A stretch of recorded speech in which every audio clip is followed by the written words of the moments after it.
Hey there guys, this is Richard, your host with another marvelous video. In this video, we're going through the stories from Earth 7642. It's a little-known universe where, back in 1976, comic books' biggest publishing giants united to create stories with characters from the DC and Marvel universes for the first time. This epic series brought together characters like Superman and Batman with the likes of Spider-Man, Hulk, Daredevil, and more. Jumping right in, let's start with the very first one that came out in 1976, Superman vs. the Amazing Spider-Man. Before we go into our explanation, we have a very small request. If you like our content, please support us by subscribing to our channel. This is a small click for you, but for us it means a lot. Thank you. Let's begin. Superman vs. the Amazing Spider-Man. The story begins in Metropolis, where a giant robot is making its way through the city, leaving behind a wake of destruction. As Superman flies in to stop it, he notes that it's lead shielded against his X-ray vision. Superman attacks, but is unable to stop the robot from making its way to Star Labs and stealing a device from the computer console. As it's getting away, Superman manages to push it into the ground, burying it down to its shoulders. Superman tears open its head, revealing Lex Luthor. But before Superman can grab him, Luthor straps on a jetpack and escapes. Superman returns to his office as Clark Kent, where his boss tells him they're all leaving for New York in the evening to attend the World News Conference. Watching the news on TV, he learns that the robot stole a newly designed programming circuit used for the direction of satellites in orbit. As the news clip pans over destroyed buildings, Clark realizes that there's still a chance he can track it back to its source. Changing back into Superman, he tracks the robot's path back to a specially designed undersea lab that's walking on the seabed. As Superman approaches, it grabs him, pulling him inside where Lex Luthor is waiting for him. Evading Luthor's web of deadly lasers, Superman reaches him, but Lex manages to get a blast into Superman's eyes, rendering him temporarily blind. Knowing Superman will regain his sight soon and likely capture him, Luthor places the stolen circuit in a pneumatic tube, sending it to another hideout. Superman regains his sight and uses his heat vision to blow a hole in the wall of the lab, flooding it and ending the fight. He flies Luthor back to prison and gets to the airport as Clark Kent just in time to catch the flight to New York with his colleagues. Meanwhile, in Manhattan, Peter Parker, aka Spider-Man, follows a robbery in progress at the Metropolitan Museum. As he takes down the thieves, Otto Octavius, aka Dr. Octopus, comes on the scene in his octopus-inspired aircraft called the Flying Octopus and reveals himself as the brains behind the robbery. The two fight, and Spider-Man almost overpowers the villain when one of Octopus's men aboard the Flying Octopus uses one of the aircraft's metal tentacles to knock Spider-Man out. Dr. Octopus gets away with the loot, leaving Spider-Man behind to run away from the police who try to arrest him. The next day, Peter and Mary Jane are on the way to the movies, talking about the upcoming news convention. As they walk by the Empire State Building, his spider sense tingles and he looks up to see a blimp in the sky above. He dashes into the building and emerges on the roof as Spider-Man. Climbing to the top of the spire, he jumps down on the blimp, tearing through the fabric to find that the balloon was just camouflaging the Flying Octopus, which Dr. Octopus was using to escape from the city. The two fight as the blimp disintegrates around them, causing them to crash into the Central Park Reservoir. Spider-Man knocks out Octopus, leaving him to the policemen who have arrived on the scene. As they await trial, Octopus and Luthor find themselves in the same prison. Luthor knocks out the guards using a sonic pulse and the two of them escape, having decided to become partners in crime. The following day, Parker, Mary Jane, Clark and Lois attend the news conference with their respective colleagues. Parker and MJ meet Lois. As the trio talk, Superman appears and shoots rays at the two women, causing them to disappear in a brilliant flash. Parker, seeing Superman for the first time, is left stunned and angry, as is a puzzled Clark Kent who's standing nearby. Changing to their superhero personas to investigate the disappearance of the women, the two run into each other outside. Each believing the other to be behind the attack, the two start fighting. Some distance away, Lex Luthor watches them. He's wearing a Superman costume and a mask, revealing himself to be the one who made the women disappear. He shoots Spider-Man with a red radiation ray that temporarily increases Peter's strength to match Superman's. The two superheroes fight till Spider-Man's super strength wears off and the two of them talk, concluding that they've both been duped. Joining forces, they scan the city and zero in on an old warehouse, where they find holograms of Luthor and Dr. Octopus waiting for them. Luthor shows them that they have the two ladies hostage elsewhere before disappearing. Spider-Man then accesses the computer console and finds the source of Luthor's transmission to be near Mount Kilimanjaro in Kenya. Spider-Man and Superman get to Kenya and find Luthor's base in the mountainside, but they're too late as Luthor and Octavius have already taken a space shuttle to the abandoned satellite headquarters of the Injustice Gang. Spider-Man takes another shuttle from the base and the duo follow the supervillains into space. As Luthor and Octavius enter the satellite, we see that Lois and Mary Jane are imprisoned within. Luthor installs the programming circuit he'd stolen from Star Labs on the satellite computer, enabling him to take over a newly launched comm ComLab, a communication satellite equipped with a high-intensity laser. Lex arms and activates ComLab's laser, pointing it at the Earth's atmosphere, which results in wild storms and hurricanes. Superman and Spider-Man try to stop the laser by intercepting its path, but they're both knocked out by its intensity. When they come to, they find themselves inside the satellite with Lex and Octavius. Lex tells them that he's asked the US government to pay him a ransom of $10 billion within the next hour, or he'll allow the storm center to spread and build until it swamps the entire world. While Luthor thinks they're all stunned and groggy from the laser, the heroes attack, catching Lex and Octavius off guard. As the storms on Earth grow worse, Superman breaks out of the satellite to stop the destruction, leaving Luthor and Octavius to Spider-Man. Dr. Octopus manages to immobilize the weakened Spider-Man with his tentacles, while Luthor tells Spider-Man that his real plan is to destroy the planet. Spider-Man points out to Octavius that if the planet is destroyed, then Octavius, who was in it for the money, won't have anywhere to spend his loot. Octavius realizes that Luthor has gone mad and destroys the programming module, shutting off the ComLab's laser. In the ensuing fight, Spider-Man manages to capture them both in his webs. In the meantime on Earth, Superman manages to push back the tidal waves by creating a sonic barrier in front of the tidal waves by flying faster than the speed of sound. The story ends with Superman and Spider-Man taking Luthor and Octavius back to prison. The second story in the series reunited Superman and Spider-Man once more. Marvel Treasury Edition featuring Superman and Spider-Man Volume 1. The story begins in Manhattan, where Spider-Man fights a gang of would-be bank robbers with high-tech laser rifles on a construction site. As he ties them up, his spider sense tingles as if there's danger nearby. He's unable to pinpoint the source of the threat and makes his getaway as the cops arrive on the scene, thinking he'll get back to it later. Deep below the construction site, we see Dr. Doom monitoring the situation above from an underground complex. He's relieved that Spider-Man didn't discover his lair and thinks about how close he is to completing Project Omega, his biggest project yet for world domination. He asks for a status update on it, and his men inform him that, as planned, the Hulk has been drawn to Metropolis and is currently at the outskirts and making his way into the city. The next morning, a broke Peter Parker goes to the Daily Bugle's office with photos of the previous night's Spider-Man fight, but the editor, Jonah Jameson, tells him he won't buy any of them because Spider-Man isn't newsworthy anymore. He tells Peter that the Hulk has been spotted going toward Metropolis and he wants photos of Superman and the Hulk, so Peter rushes off to Metropolis. Meanwhile, in Metropolis, the Hulk has been making his way downtown, smashing cars and buildings along the way. Superman gets there and starts fighting the Hulk, surprised at the Hulk's brute strength. He suspects that the Hulk is being controlled somehow and wonders who's behind it. Peter Parker gets off a bus nearby, having arrived from Manhattan just in time to watch the fight. Eager to photograph it from above, he changes into Spider-Man and climbs a nearby building so he'll get better angles. Spider-Man sees Superman get knocked away across the river,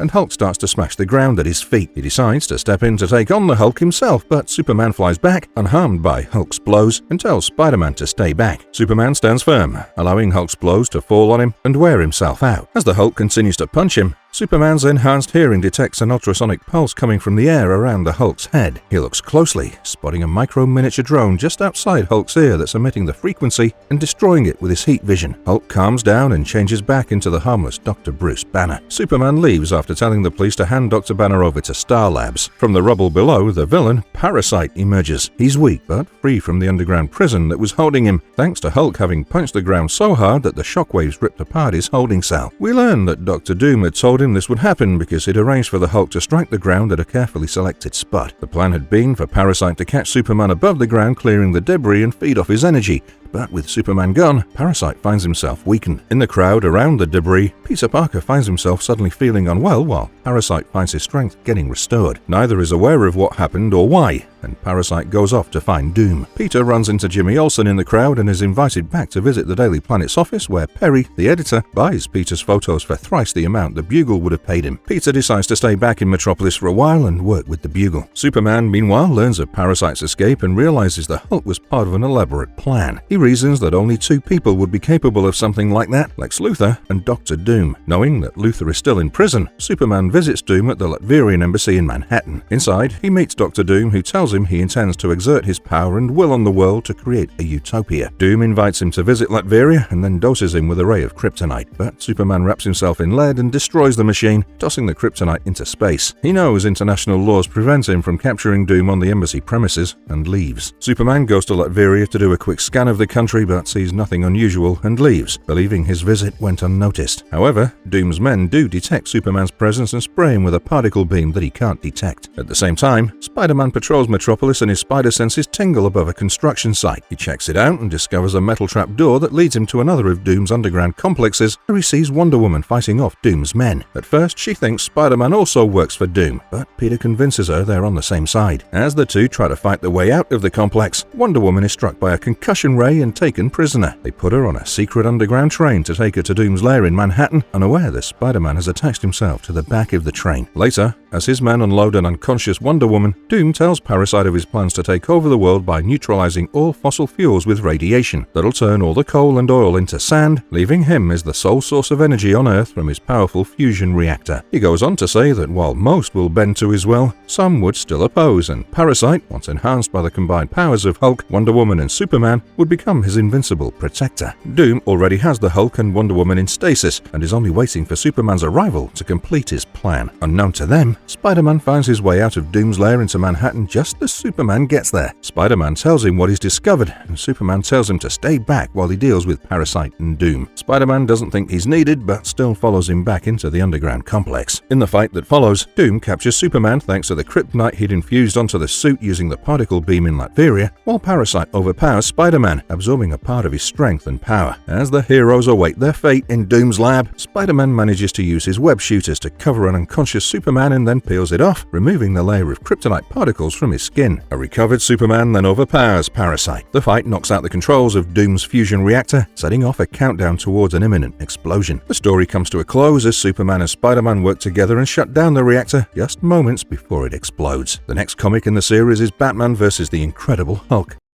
Batman vs. the Incredible Hulk. The story begins on a warm summer night in Gotham City in an isolated warehouse on the waterfront where the Joker is speaking to an unnamed and unseen entity who's in great pain and urging the Joker to hurry. Joker leaves with his gang immediately, thinking gleefully of what he'll get in return for a deal he's made with the entity. In another part of the city at a Wayne research facility, Bruce Banner works under an assumed identity, doing menial jobs. He's there because he needs to be close to an experimental gamma gun, which he thinks might cure him of his Hulk persona. Joker and his men break into the lab, oblivious of Banner's presence, and proceed to steal the gamma gun. Bruce manages to sound the alarm but is spotted by the Joker's men who attack him, unleashing his Hulk persona. The Joker and his men try to escape with the gun, but their exit's foiled as Batman comes on the scene. Batman takes down Joker's cohorts and turns to find the high-tech gun in Hulk's hands. Knowing that the Hulk might smash it at any moment, he realizes he needs to talk the Hulk into giving it over willingly. Joker, coming to the same conclusion, is quick to tell the Hulk that Batman is the real enemy, citing the Caped Crusader's mask and costume. Believing him, Hulk hands Joker the gamma gun and attacks Batman. As Batman is busy fighting the Hulk, Joker and his men escape with the gun. Batman finally manages to knock out the Hulk with sleeping gas. He tries to go after the Joker, but is too late. Dressed as Bruce Wayne, Batman enters the research facility once more, where the Hulk has calmed down and transformed back into Bruce Banner. Wayne offers Banner the job of supervising the construction of another gamma gun to replace the stolen one, and he readily accepts. Back at Joker's warehouse, his men set up the gamma gun and fire the emerald energy beam at the entity that's revealed to be the Shaper of Worlds, a monstrous alien behemoth who's part robot and part man. The Shaper can physically manifest thoughts and dreams but lacks the ability to dream, a being who wanders the universe on a spacecraft, feeding off and manifesting the dreams of others. We learned that the Shaper was traveling when a nearby star went nova, and his spacecraft was hit by the resulting heat and radiation, causing him to slowly lose his ability to absorb the dreams of others. Seeking a cure, he landed on Earth and manifested a warehouse to hide his spacecraft, and with his advanced mental abilities, found the man with the most creative mind in the vicinity, the Joker. They've struck a deal where, in exchange for a complete cure, the Shaper will manifest the Joker's dreams. The gamma gun's beam doesn't cure the Shaper, however, and the Joker is left wondering what to try next. He decides he needs Bruce Banner's assistance to solve the problem, and disguising his men as military personnel, sends them to kidnap Banner from a new Wayne research facility on a tanker where he's overseeing the construction of the replacement gamma gun. As the Joker's men are taking him away, Banner realizes they're not the real army, and his fear triggers his transformation into the Hulk. As the Hulk fights the fake soldiers, one of them thinks that it would take a bigger, tougher, and more powerful monster to bring down the Hulk, and suddenly, with the Shaper's help, a bigger monster does indeed appear. The second monster overpowers the Hulk, imprisoning him within its own body and taking him away to the Joker. The Hulk breaks free of his prison and moves to fight the Shaper. As he gets closer to the alien alien being, the Hulk finds himself calming down while the Shaper finds himself getting stronger. Confused at what's happening, the Hulk goes away, breaking out of the warehouse. The Shaper then tells Joker that there was something in the radiation that Hulk himself emits that had started to cure him, and that he needs the Hulk back to be completely cured. Realizing he'll need help, the Joker meets with Batman and convinces him to help track down the Hulk. The two set off into the night and track him to a parking lot. Batman and the Hulk fight, but the Hulk brings down the parking lot on them both and escapes into the night. Batman then tries a different approach, disguising himself as a harmless blind man and convincing him to go with the Joker while he follows at a distance. Refusing to let the Hulk go into the warehouse alone, Batman convinces him that he's there to help and goes with him. Making their way in after fighting various manifestations of their own enemies, the duo come face to face with the Shaper, who then absorbs Hulk's radiation to cure himself completely, turning the Hulk back into Bruce Banner. The Joker then comes in and reminds the Shaper of their deal, and manifests the Joker's wish to be the king of the world. Batman tries to fight him, but Joker manifests a wacky version of Gotham City where everyone's a happy clown. Batman tells him he finds the Joker disappointing and challenges him to come up with something more inventive. As Joker keeps changing reality from one form to another, the strain gets to him and he passes out, restoring the world around him. The story closes with the Shaper leaving the Earth on his spacecraft while Batman puts Joker back in prison. The next story in the series brought together the X-Men and the new Teen Titans. Marvel and DC present, featuring the Uncanny X-Men and the new Teen Titans. The story begins far away in outer space on an asteroid where the being known as Metron makes a deal with Darkseid, his Psychon way for Darkseid's Omega Face helmet. As Metron disappears in a flash, his Mobius chair floats back toward Darkseid, who declares that this is the fulfillment of a dream, the rebirth of a world and dominion over the stars. Meanwhile, in Manhattan, at the Xavier Institute, as the X-Men sleep, their memories and thoughts of the late Jean Grey are surreptitiously tapped. Scott Summers, aka Cyclops, has a vision of Jean transforming into Phoenix. The vision and dreams are so real that they wonder if Jean Grey is still alive, and Charles Xavier uses Cerebro to scan the world but fails to find any trace of Jean. However, he notes that there have been several mysterious incidents across the world, all of which are places where Jean manifested her power as the Phoenix. He's therefore able to anticipate where the next incident will appear, and thereby gets a chance to confront whoever's responsible for the visions. In another part of New York, in the Titans Tower, Raven has a nightmare about a woman shrouded by a majestic bird of fire. Garfield, a shapeshifter, replicates what Raven saw, and Starfire recognizes the form as the Phoenix. She activates the Titans' red alert, calling for the other Titans to assemble. Wonder Girl, Victor Stone, aka Cyborg, and Kid Flash rush to the Titans Tower. In Gotham City, Robin investigates a burglary at Star Laboratories and discovers that the perpetrators are parademons. Before he can stop them, Wade Wilson, aka Deathstroke the Terminator, appears and knocks him unconscious, unable to respond to the Titans' alert. The Titans locate Robin, and Raven heals him. Corey, aka Starfire, explains that the Phoenix was responsible for several deaths, including some of her people. While the Phoenix was reported dead, Corey suspects that Raven's nightmare indicates it still lives. The Titans decide to start their investigations with the X-Men, who Phoenix used to be affiliated to. While the X-Men are off at the next anticipated location of the incident, the Titans attack the Xavier Institute, where Xavier is alone. Charles is knocked out by Raven, and the Titans realize the mansion is empty. At the same time, Darkseid sends the parademon Ravok the Ravager and his men to kidnap the X-Men. Ravok overpowers the Titans and, mistaking them for the X-Men, kidnaps them along with Xavier. Meanwhile, the X-Men are at a remote location atop a cliff where Jean Grey has manifested her powers. They see a large device being used by Terminator and some parademons to absorb Phoenix's residual psychic energy. As Wade Wilson wonders what Darkseid has in mind, the X-Men attack but fall to the enemy's superior numbers and technology. Wilson takes them captive and returns to Darkseid's lair on the asteroid. Darkseid then uses Metron's device to amplify the X-Men's emotions and memories of Jean Grey and combine it with the psychic energy Darkseid had been collecting to call forth the Dark Phoenix. Darkseid then reveals that he's trying to create a second apocalypse from the ashes of Earth by using molten magma from the planet's core to destroy cities, ending all civilization. Bidding them farewell, Darkseid and Phoenix leave with his army of parademons, releasing the Teen Titans and X-Men from their restraints. The two groups of heroes formally meet and decide to work together. Stuck on the asteroid, they use the Metron's Mobius chair, which is floating nearby, to teleport themselves first to Manhattan and then to a spot far underground where Xavier has tracked the Phoenix's location using his psychic abilities. At Darkseid's bidding, the Phoenix shot a large bolt of her energy into the Earth to make the magma rise. Together, the Teen Titans and X-Men attack Darkseid, Phoenix, and the Parademon army. In the ensuing fight, Xavier and Raven combine their psychic abilities to weaken the Phoenix so she absorbs energy back from the bolt she shot into the Earth. The story ends as the Phoenix finally realizes she's not her true self and directs her anger at Darkseid, carrying him away into space. The next in the series brought together Batman and the Punisher. The story takes place after the events of Nightfall when Jean-Paul Valley, aka Azrael, temporarily takes on the the mantle of the Bat.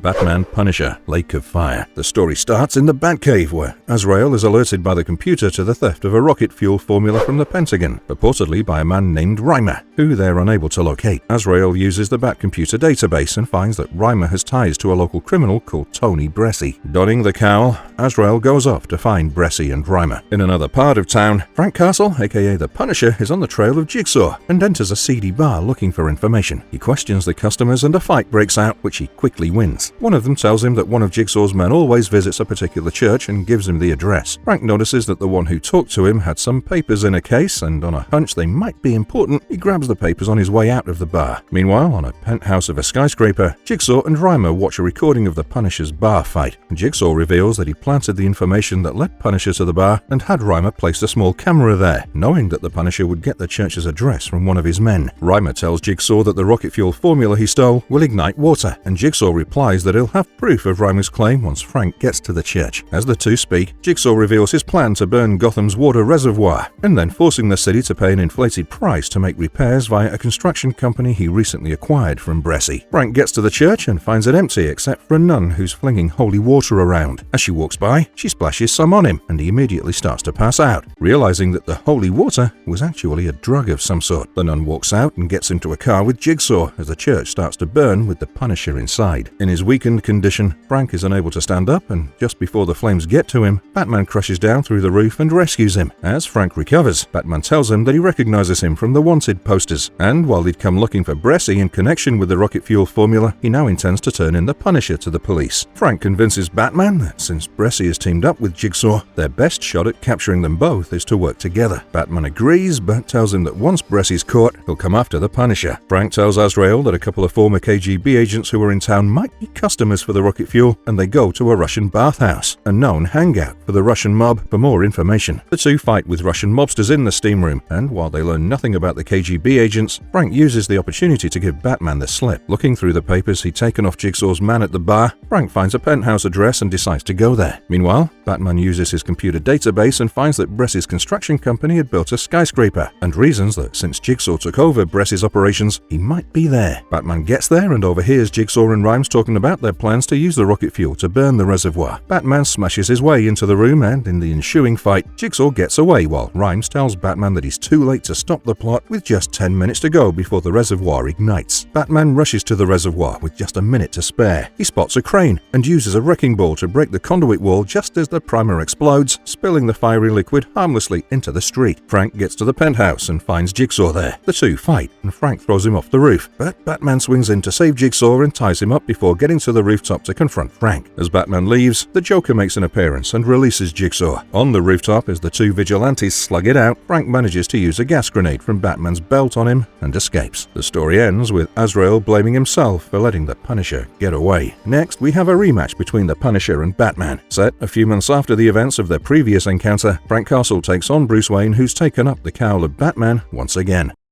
Punisher, Batman, Deadly Nights. The story opens in a paint factory in Gotham City where Frank Castle, aka the Punisher, is engaged in a firefight with a group of mobsters. He hates being back in Gotham, but he had to come when, after the events of his last visit to the city, Jigsaw didn't show up in New York. Heavily outnumbered, the Punisher fires at a vat of paint thinner, setting off an explosion that takes out most of the mobsters, leaving just one of them alive. As the factory burns around them, Frank questions the sole surviving mobster about the whereabouts of Luke Tango, who's purportedly working for Jigsaw. But before he can get an answer, Batman bursts in and starts to fight the Punisher as he doesn't want the vigilante in Gotham. Using the distraction, the man who Frank was trying to question runs away. The two get into hand-to-hand combat, and Frank realizes that the man under the cowl is different from the one he fought a few months back as he begins to lose the fight to Batman's superior fighting skills. The building collapses around them, and Batman watches the Punisher escape in the confusion. He reasons that the Punisher was in Gotham looking for something, and to find the Punisher, he needs to find whatever it is he's looking for. Meanwhile, the henchman who got away goes to Jigsaw, whose face is heavily bandaged, and reports that the Punisher is looking for him. The Joker comes out from behind a screen, and we learn that he's partnered with Jigsaw, promising to help him take on Gotham's mobs, and has taken him to a plastic surgeon to help repair his face. The two decide to take down the Punisher and the Batman. In another part of Gotham, the Punisher has created a makeshift bunker in a large storage locker where his partner Micro tries to figure out Jigsaw's next move given the power vacuum created by a recent gang war. At the same time, in the Batcave, Robin and Batman are trying to work out how to prevent another gang war in Gotham and realize the Jigsaw never left the city and is trying to muscle in. Batman reasons that someone new like Jigsaw has no network in Gotham and would therefore be a front for someone else who knows the Gotham crime scene and gang relationships better. Meanwhile, the Joker and Jigsaw force Luke Tango to tell them how to find Jimmy Navarone, another of Gotham's mobster bosses. He tells them that Navarone likes visiting various clubs and the two walk away, leaving Luke to drown on the waterfront. Later that evening, Jimmy Navarone goes out for an evening on the town. Batman, realizing that Navarone will be a potential target, disguises himself as a chauffeur to drive him around while Castle follows them surreptitiously, in case Navarone meets with Jigsaw. He tells Micro to find out more about Navarone's operation by hacking into the mobster's computer. As the evening progresses, Frank gets tired of waiting outside and decides to go into the club. Batman spots him and decides to go in after him. Inside the club, Frank finds Jigsaw, whose face has now been completely restored, waiting with his henchmen. In another part of the club, Navarone and his men are confronted by the Joker. As two separate firefights break out between the warring groups, Batman enters the chaotic scene, noting the presence of the Joker. In the ensuing fight, the Punisher takes out Jigsaw's men and then fires at Joker's men, helping Batman. Jigsaw gets the drop on him, but before he can pull the trigger, Frank throws a fragmentation grenade at him. The grenade detonates near the bar, sending shattered glass flying into Jigsaw's face, scarring it again. Jigsaw fires blindly, accidentally killing Navarone and tries to run away. Batman goes after Jigsaw and, after a brief fight, knocks him out and puts him in handcuffs. In the meantime, the Punisher goes after Joker and is about to shoot him when Batman intervenes, telling the Joker to run for his life as the two vigilantes fight. Batman knocks Castle down and tells him to leave Gotham, warning him that if he ever returns, he'll put him in Blackgate with other murderers. The story closes with the Punisher walking away into the night, deciding to go back to New York, where he'll continue to wait for Jigsaw. The next book in the series brought Spider-Man to Gotham, where he and Batman team up to fight Joker and Carnage.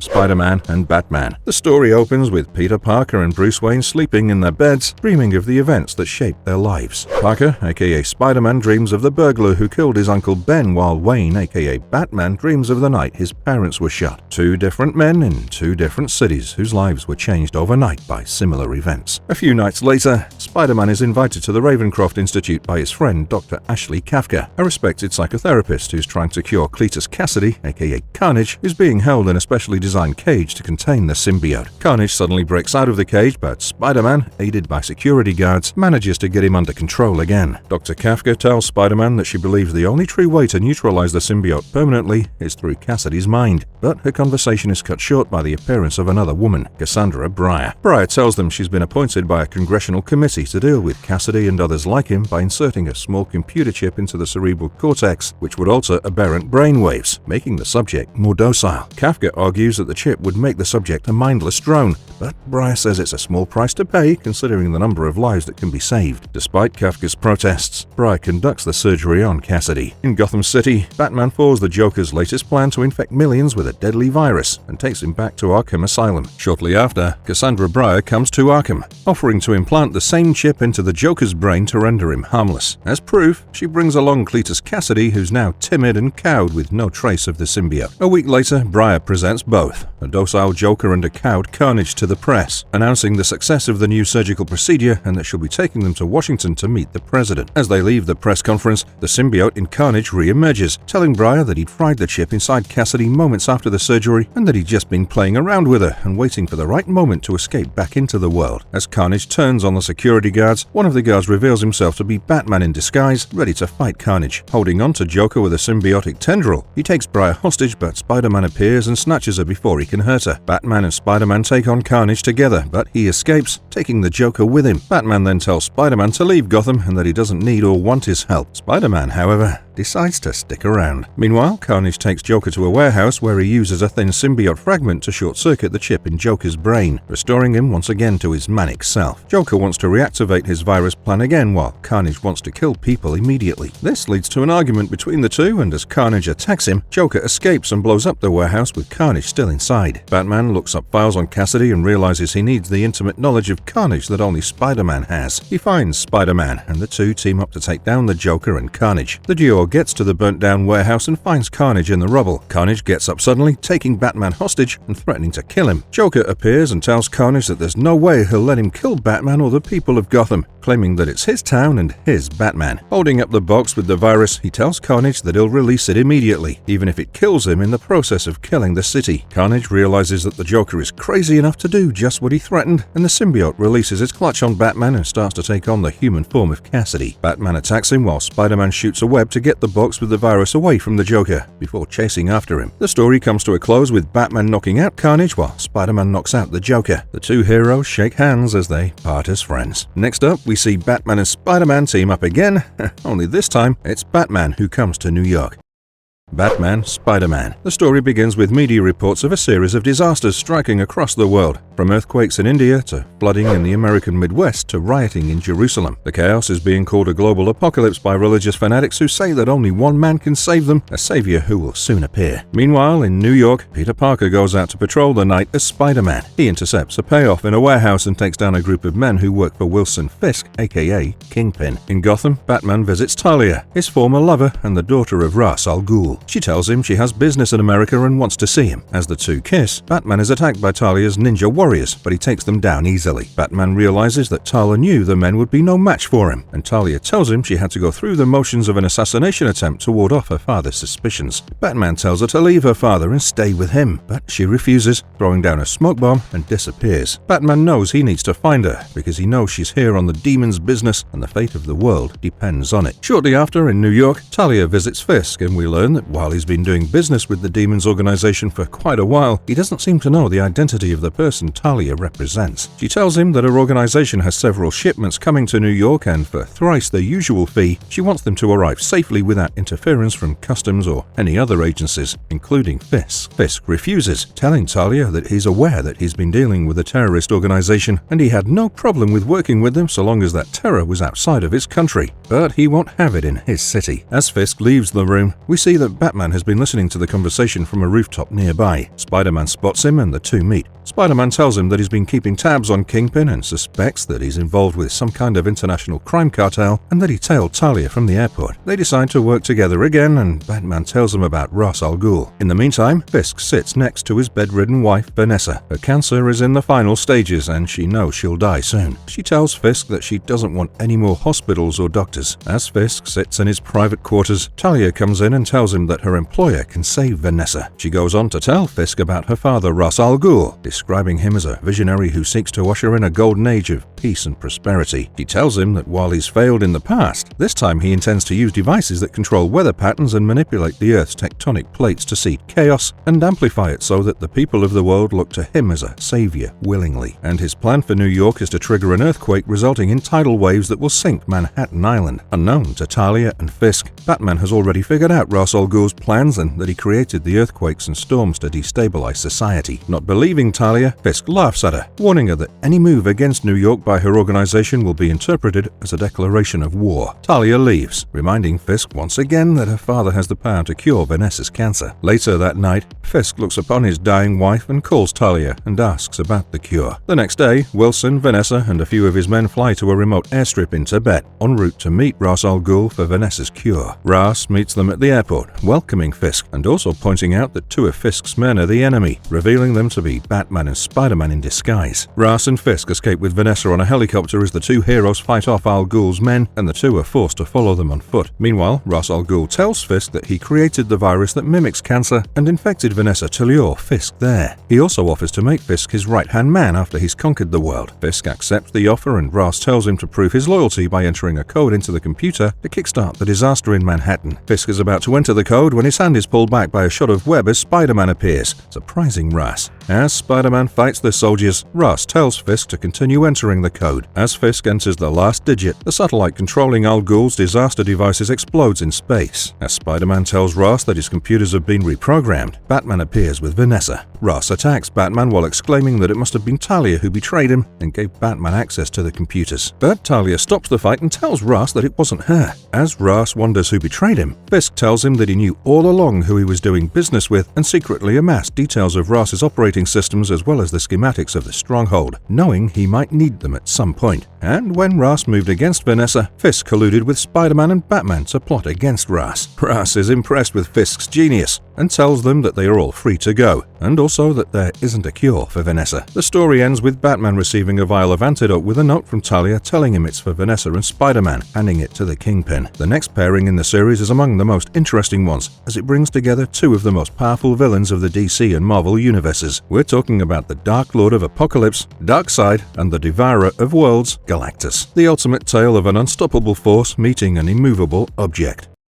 Darkseid vs. Galactus, The Hunger. As the story begins, we see the sister worlds of New Genesis and Apocalypse. They were one planet once but were ripped into two by war. On New Genesis, Orion and Lightray rush to the Highfather in worry at the news that they've just received, that Galactus, the Devourer of Worlds, will be coming soon. The Highfather usually has a solution to everything, but this time the only solution is a cryptic message from the Source, an eternal reservoir of wisdom for the new gods. The Source tells them to hide the world. The Highfather tells them there's no way to fight it, but that he's considered the message and gives some instructions to Lightray. On Apocalypse, the happenings on New Genesis are monitored by Darkseid and his follower Darkseid. Darkseid thinks they might be planning a sneak attack on Apocalypse, but as they watch, they see New Genesis burn and disappear. Darkseid doubts the planet's demise and tells Darkseid to look beyond New Genesis into the void where, after a moment, they see the Silver Surfer coming their way. As the Herald of Galactus, the Surfer's job is to explore the universe and find worlds for Galactus to devour, and as he scans Apocalypse, he's assaulted by Darkseid's Parademon army. While they're unable to do him any real harm, Darkseid unleashes a deadly force from the heart of the Great Fire Pit at the heart of the planet. As the energy begins to consume Parademons and the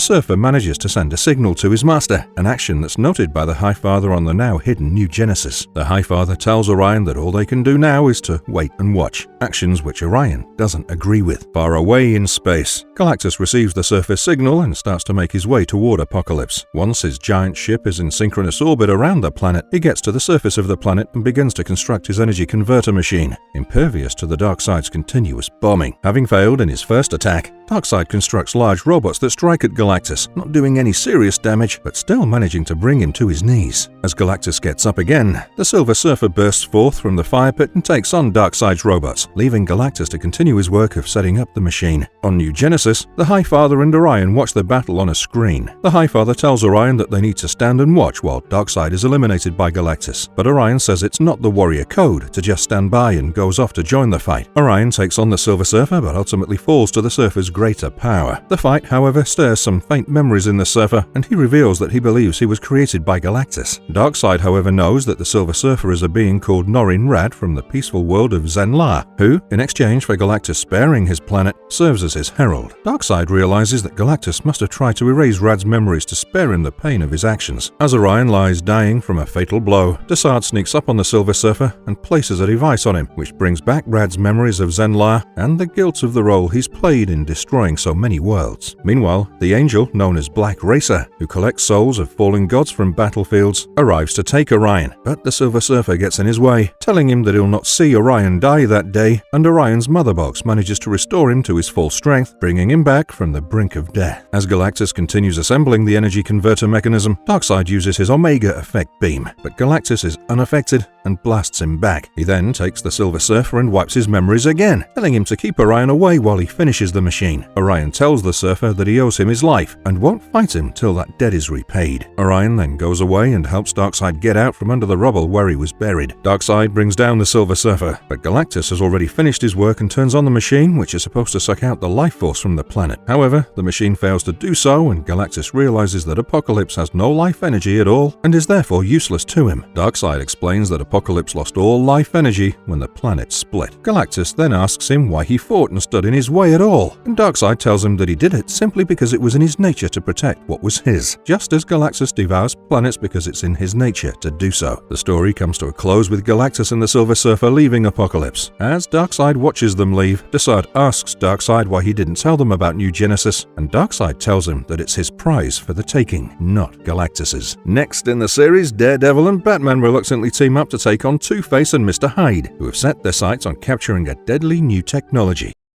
Daredevil, Batman. The story opens in Gotham City, where the Dark Knight investigates multiple homicides at Wayne Tech's Advanced R&D Center. As Batman looks over the scene where scientists have been murdered, he notes that the floor of the lab has been broken, dividing the room into two parts, one left seemingly untouched, while another resembles a slaughterhouse with equipment destroyed. He concludes that Two-Face must be behind the crime. As he continues to investigate, he discovers that a prototype for a new technology was stolen. Meanwhile, New York City is hit by a spate of violent robberies in technology supply companies, with circuit boards being stolen. Matt Murdock, aka Daredevil, investigates the case, and while looking into the disappearance of a pair of telephone workers at an underground switching station, comes across Batman, who's also there investigating the same case and has discovered that the killer took circuit boards with gold-plated connectors. Mistaking Matt as a probable suspect in the murders of the telephone workers, Batman initially attacks Daredevil, but stops when Murdock tells him that they're both there for the same reason and are on the same side, offering to go after the killers together. Meanwhile, Two-Face and Hyde kill a night guard and rob a game machine factory, stealing microprocessors. We learn that Two-Face intends to fence the hardware they've stolen while also giving Hyde some pills which he claims are mind boosters, which Hyde seems addicted to. In a short flashback, we also learn that Matt Murdock and Harvey Dent were friends in law school before Harvey had the incident which made him Two-Face. As Batman and Daredevil make their way across town, Batman makes it evident that while he admires Murdock's skills, he doesn't want to work together and tells Daredevil to sit this one out and drives away in the Batmobile. Two-Face and Hyde get to an abandoned church with the loot where a young woman, their fence, is waiting for them. Hyde mistakes her offer to wire them the money as part of some plan to cheat him and strangles her to death. He tells Two-Face he wants a bigger score, and the two leave. Not long after, Batman and Daredevil reach the church separately. Batman used forensic evidence and surmised patterns from police computer networks, while Daredevil used his informants and sensory impressions. They're both anguished by the death of the woman at the church and decide to work the case together. Revealing what he knows, Batman tells him that Two-Face killed to steal a neural net processor prototype, a new computer chip modeled after the human brain. The prototype was grown with perceptron, a synthetic nutrient that requires some special ingredients that were stolen from a chemical warehouse in Long Island, which is what brought him to New York. Daredevil then discovers a strand of Hyde's hair, and Batman analyzes it, confirming that Hyde has been ingesting perceptron, which leads them to conclude that Two-Face has grown the neural net inside Hyde, which Two-Face probably intends to auction once it's completely grown. Batman also reveals that Two-Face's crime spree is probably to get Hyde's brain excited enough to hasten the growth process, which will ultimately result in Hyde's death. Two-Face and Hyde then head a cyber cafe, taking the owners and clientele hostage. Two-Face tells them that they're going to demand $10 million for their release. Batman and Daredevil appear as the villains begin to assault the hostages. As the four of them fight, Batman tells Hyde that Two-Face is using his body as an incubator for the chip and that it will eventually kill him. Two-Face tries to escape, but Daredevil intercepts him and appeals to the Harvey Dent side of his persona to give up an antidote that's supposed to cancel the neural net and knock out the subject. Daredevil and Batman administer the antidote, knocking out Hyde and ending the fight. The story ends at a party where Matt Murdock runs into Bruce Wayne. Each recognizes the other as the vigilante he'd briefly partnered with, and Bruce tells him to not come to Gotham. The next story reunited the Caped Crusader with the Devil of Hell's Kitchen once more, but this time it's they who tangle with the man who lives off of fear, the Scarecrow.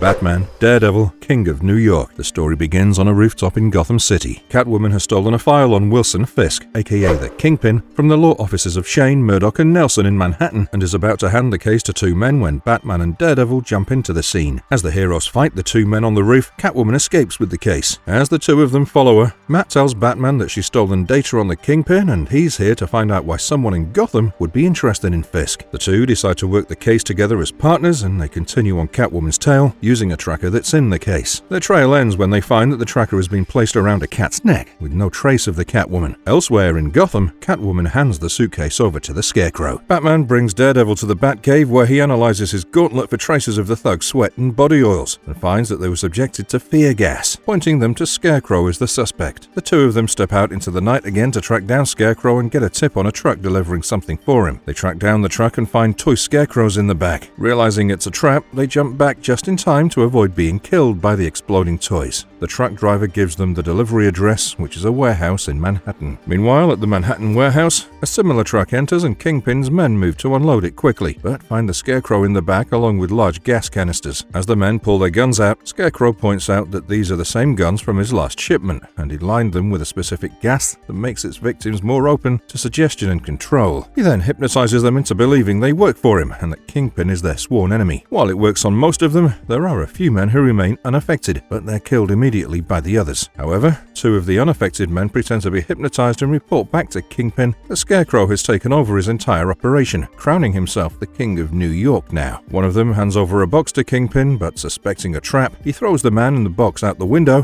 where the box explodes. Batman and Daredevil arrive at the Manhattan warehouse as the police leave with the bodies of the men killed. They inspect the truck and Batman finds a blade of straw and marks of gas canisters, confirming his suspicions that Scarecrow was there. As they try to figure out where Scarecrow went, Daredevil's superior hearing picks up a news report of various violent incidents across the city, including a restaurant shooting, a jewelry store bombing, and a nightclub fire. Daredevil realizes that those are all Kingpin-related operations, and the duo goes to Kingpin for a clue as to Scarecrow's current whereabouts. Kingpin points them to a specific building to the west of the city, and even as they make their way there, Daredevil suspects a trap laid by the Kingpin. Moments later, Kingpin comes shooting at them from a helicopter and flies away. As they leap to safety, Daredevil notes that the chopper went south and Kingpin knows where he's going. In the meantime, the Scarecrow is at the top of the Statue of Liberty with the gas cylinders, waiting for a storm to blow up the river toward the city. He plans to release the gas that'll be carried by the wind, blanketing the city with his toxin and affecting millions. He sees Kingpin approaching in the chopper and fires at him, causing the chopper to catch fire. Kingpin jumps out into the statue's crown as the chopper goes down. Batman and Daredevil arrive by boat, and Batman sees the upcoming storm and figures out what Scarecrow has planned. They split up to search the statue, and Batman runs into Fisk, and the two start fighting with the Kingpin, telling Batman that Scarecrow is his. Daredevil finds Scarecrow, and as they fight, Scarecrow doses him with fear gas. Matt struggles against his fears for a brief moment and fights through the terror, striking at Scarecrow, who sees someone immune to his gas for the first time. Daredevil shouts out to Batman that he has Scarecrow, and Kingpin stops fighting, realizing he can't get to Scarecrow anymore. The plot ends with the storm hitting New York as Batman and Daredevil take a captive Scarecrow back on their boat. The next story in the series pits 2 of the strongest heroes in the world against each other, the Incredible Hulk and Superman. The story itself is largely told in flashback as Superman thinks back to his first encounter with the Hulk.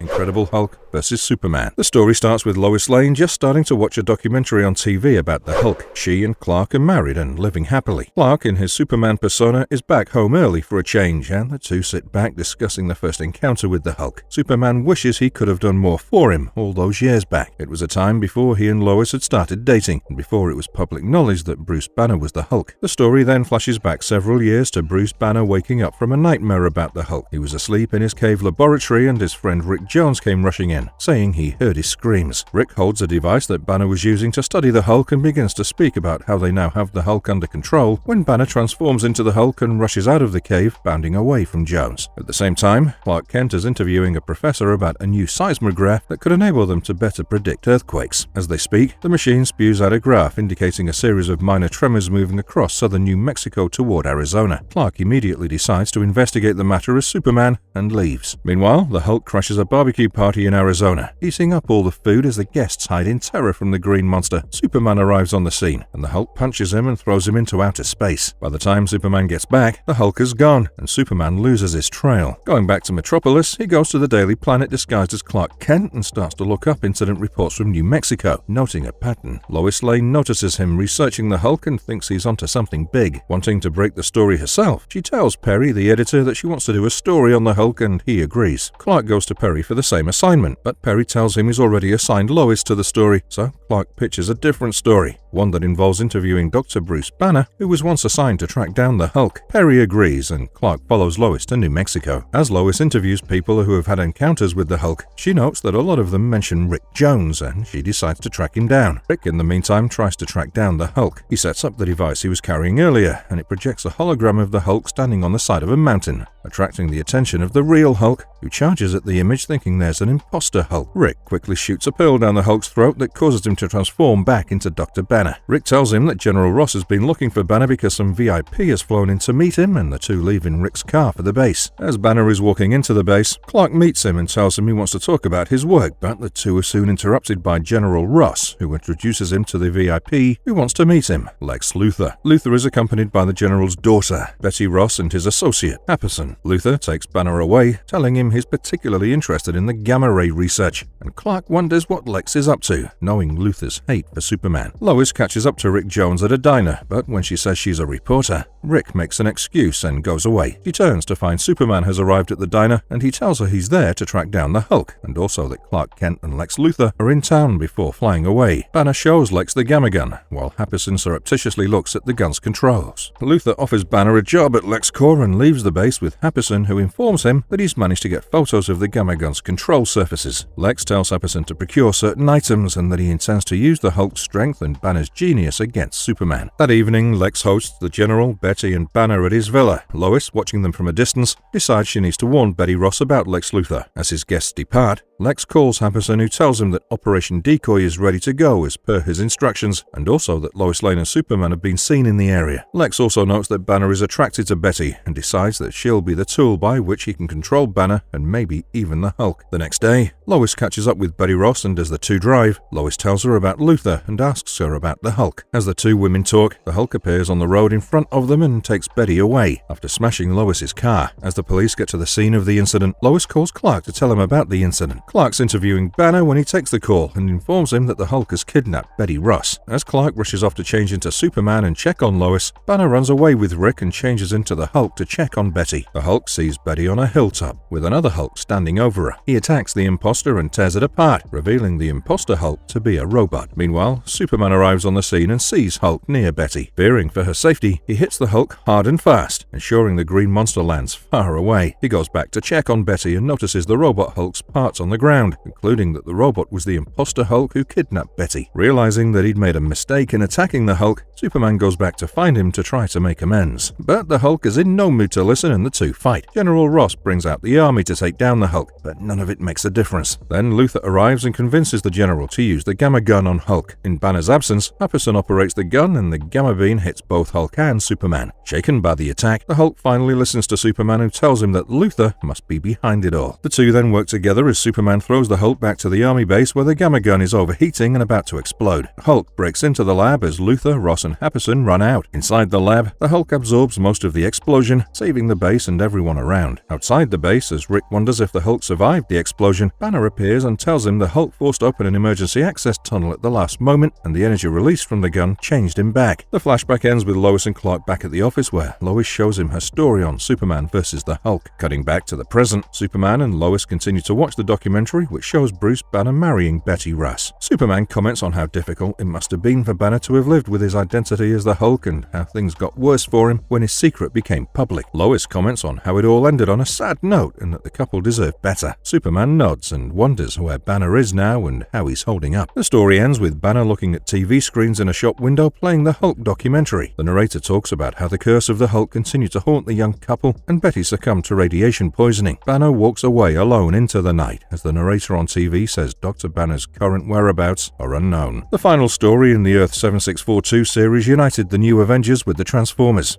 New Avengers, Transformers, Issue 1. The story begins in Latveria's forest where Captain America, Luke Cage, Spider-Man and Wolverine have arrived secretly to investigate the source of a radiation signature. The four Avengers make their way toward the signal and find a glowing dome, unlike anything they've seen before. Getting closer, they see Doom's robot army lying on the ground, destroyed. Steve Rogers reports the scene back to Director Hill at S.H.I.E.L.D. headquarters and tells him that the architecture doesn't match any of Doom's known technology. She also tells him that Latveria has started shelling their neighbor, Simkaria, who has threatened to retaliate in 24 hours if Latveria doesn't stop. She tells Rogers that they need to infiltrate the dome and see if it has any connection to the rising hostilities between the two nations and stop the war. The team create a hole in the outer wall and enter the structure. Tensions rise between Logan and Rogers as they enter, with Rogers telling Wolverine repeatedly to stop talking and follow his commands. As they explore the structure, they come under attack from guns that appear on the walls. As they deflect and avoid the shots, the members of the team are scanned by an automated system that determines Spider-Man to be a match. Spider-Man is immediately knocked out by an energy bolt. Before the team can react, he falls on the boot of a car that's appeared from a hidden door in the wall and is quickly taken away. Logan carves an opening in the wall with his adamantium claws, but an energy barrier prevents them from leaving and there's no sign of Spider-Man or the car. While Rogers and Logan start arguing once more, they're unaware that they're all being watched on a screen far away by the Autobots, and we learn that the structure is emitting a kind of aggression wave that makes individuals more violent than usual and is also responsible for Latveria going to war against its neighbor. Optimus Prime concludes that this must be part of a Decepticon plan to wipe out Earth's inhabitants, before stripping the planet of its energon. The technology, however, is new, and must therefore have been acquired here on Earth. Prime tells his team that they need to help the Avengers on the ground since they don't understand what's going on. Meanwhile, Spider-Man wakes up in a lab. He's strapped to a bed, and Megatron is standing in front of him. Megatron introduces himself as the future owner of this world, and that Spider-Man is going to help them achieve their greatest triumph. Back at the dome, Falcon and Ms. Marvel have arrived as reinforcements. As Rogers stops Wolverine from starting a fight with Falcon, the Autobots show up at the scene and transform into their robot forms. Optimus Prime introduces himself and tells the Avengers to leave if they value their own lives and the lives of their people. The issue ends as Captain America looks up at the Autobots in anger and gives the order to attack. Issue 2. As the Avengers attack the Autobots, Prime gives the order to use human confinement techniques to avoid killing them. As they try to subdue the Avengers, the Autobots try to talk to them and calm them, but the aggression wave keeps the Avengers on the attack until Doom suddenly appears and knocks out Wolverine with a shock to his head. Rogers is about to attack Doom when Ratchet places a small inhibitor device on his back, which negates the effect of the aggression wave, and he calms down. Doom tells them that they've been victims of a mind-altering device that was stolen from him. Ratchet passes out more inhibitors for all the Avengers, and Prime explains that Decepticons use devices like the Dome to exploit worlds and strip them of energon. Doom tells them that the Dome was planted on his land without his knowledge, and when he sent his robot army to remove it, they were destroyed. Doom also tells them that the planes that have been bombing Symkaria are not his, and Autobots confirm that they're Decepticons in disguise. In the meantime, Captain America calls Iron Man, who tells him that he's been monitoring rumors of extraterrestrial robots living covertly on Earth for a while, and the presence of Autobots confirms it. Meanwhile, inside the Dome, Megatron begins to modify his team members, infusing them with strength derived from Spider-Man's DNA. He tells Spider-Man that the energy derived from him will be more than enough to destroy the Avengers. Outside, the Autobots and the Avengers try to break into the Dome but can't get through the force field. Doom leaves, telling them that he'll travel to Symkaria to try to broker a diplomatic solution, with only 12 hours to go before the Symkarians attack. As the Autobots and Avengers discuss how to break into the Dome, Decepticons come out shooting, more powerful than before. The issue ends with Iron Man entering the fight. Issue 3. As Iron Man enters the fight, we see him in a giant-sized suit matching in size to Optimus Prime. While his energy blasts are significantly more powerful than before, his power levels drop very fast. Cap flies the Quinjet and goes after the Decepticon planes. Meanwhile, Luke and Ratchet find a weakness in the force field and try to get through. Ratchet and Luke get through the force field with Prowl, a fellow Autobot, coming in behind them. Inside the Dome, they split up, with Prowl going after the Psycho Prism while Luke and Ratchet go to find Spider-Man. Going back to the chamber where they were first ambushed, Ratchet breaks open a door and finds Megatron completing his infusion of Spidey's energy. He blasts them both, knocking them out easily. Meanwhile, Prowl enters a room and finds Ramjet, a Decepticon, guarding the Psycho Prism. He tells Ramjet to step away from it, and Ramjet tells him to go ahead, but Prowl is knocked with a blast of energy from behind by an unknown entity. Outside, the fight continues, and Iron Man's power continues to drop with each blast. Prime tells him that Decepticons somehow have access to more raw power than usual, and they need the same. He then gets Jazz and Bumblebee to join him in charging Tony's suit with their power, allowing him to blast the remaining Decepticon planes out of the sky. As the two groups take a breather, Megatron projects a message above the Dome, calling on them to surrender to him and Doom, displaying the unconscious bodies of Spider-Man, Luke Cage, Ratchet, and Prowl. Megatron goes on to say that Doom has agreed to help them in exchange for rule over its remains. As Megatron watches them on screen, the Avengers and Autobots renew their assault on the Dome, and Megatron shoots Doom for having been wrong about the Avengers surrendering. He picks up Luke Cage and walks out to meet them. The issue ends with Iron Man raising his palms to attack. Issue 4. Inside the Dome, Spider-Man breaks his restraints and gets up, surprising his Decepticon guard, who's immediately knocked out from behind by Doom. He notices Ratchet and Prowl lying on the ground, slowly recovering from their injuries. As they get up, they ask for his assistance to defeat Megatron. Outside, Iron Man engages Megatron in a fight and loses, falling to the ground. Megatron takes off the head of the suit with a shot and turns on the other Autobots, about to do the same, but finds them all gone, except for Optimus Prime. Jazz and Bumblebee enter the Dome, looking for Spider-Man and the other Autobots. Wolverine picks up a scent and they break into a room to find Ratchet and Prowl undergoing an energy infusion with Spider-Man lying on the bed. Wolverine attacks, thinking Spider-Man is in trouble, but Spidey explains that he volunteered for this since the only way to stop Megatron is to use his power charging process against him. Ratchet and Prowl leave to fight Megatron, while Wolverine, Jazz, Bumblebee, and Spider-Man follow Doom to the Psycho Prism. They find Ramjet guarding it, but he leaves without a fight, telling them that if Megatron's plan fails, then maybe it'll be his turn to lead the Decepticons. Outside, Tony comes out of the giant suit in his usual armor as Ratchet and Prowl come out behind and Megatron. The Avengers and Autobots together attack Megatron. Meanwhile, Wolverine destroys the crystal prism with his adamantium claws, leading to the collapse of the dome, and Megatron realizes that the battle no longer serves his purpose. He uses the last of his supercharged energy to call all the Decepticons to himself and warp out immediately. Megatron and the Decepticons disappear, and Cap gets a message from S.H.I.E.L.D. saying that some courier has called off their attack and war has been avoided. The story ends with the Avengers leaving on the Quinjet while the Autobots watch the movements on a screen. They comment that the design almost makes it look Cybertronian. Marvelous verdict: the Earth 7642 series is definitely one of the most interesting set of crossovers. Some of the stories are predictable, but a few of them give amazing insights into characters. Our favorites in this lot are Darkseid vs. Galactus and Incredible Hulk vs. Superman. In Darkseid vs. Galactus, we see for the first time what might be an honorable side to Darkseid as he refuses to reveal new Genesis to Galactus. Incredible Hulk vs. Superman surprised us. We expected this one to be about the fight and the team-up, but what we didn't see coming was the turn it took. The ending is almost tragic as we see Bruce Banner's lonely existence. So if you're thinking about reading any of these, we definitely recommend those two. And if you liked our content, don't forget to leave a like and subscribe to us if you haven't already. Have a good one and be safe. Thanks everyone.